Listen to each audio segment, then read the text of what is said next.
Her former in-laws think Susan Falls got away with murder.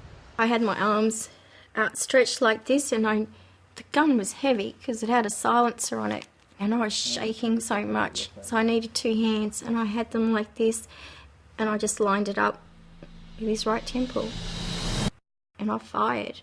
The killing of Rodney Falls was certainly premeditated. His wife's response to what she says was years of violent abuse from a man with a short temper. What are you recording now? The floor on my feet? I was being flung around the room. He sat on top of me. He would hold me around the throat to the point where I was, almost passing out. Got scissors, just grabbed my hair like this and started cutting. The final straw was when he threatened to kill one of their 4 children and forced her to draw lots to decide which one. You just didn't want to be away from home because you weren't sure what was going to happen. I just couldn't stand being in the same room as him. I just hated him. Mrs. Falls sent her 16-year-old daughter out to buy the gun, and she crushed sleeping tablets and put them in his favourite meal of curried prawns to drug him before pulling the trigger. I was scared that he was going to get up, and if these bullets were still in the gun, he'd shoot me.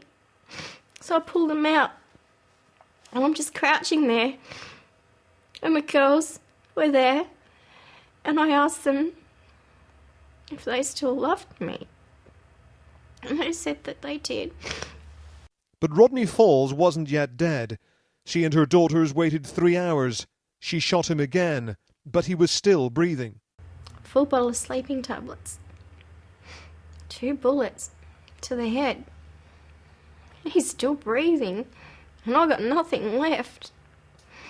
Nothing at all. To me, it was like a Terminator.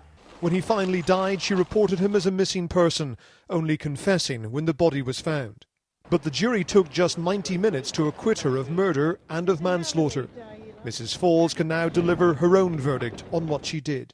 I can't say that I cried because I missed him, because he forced me, he pushed me, he gave me no choice.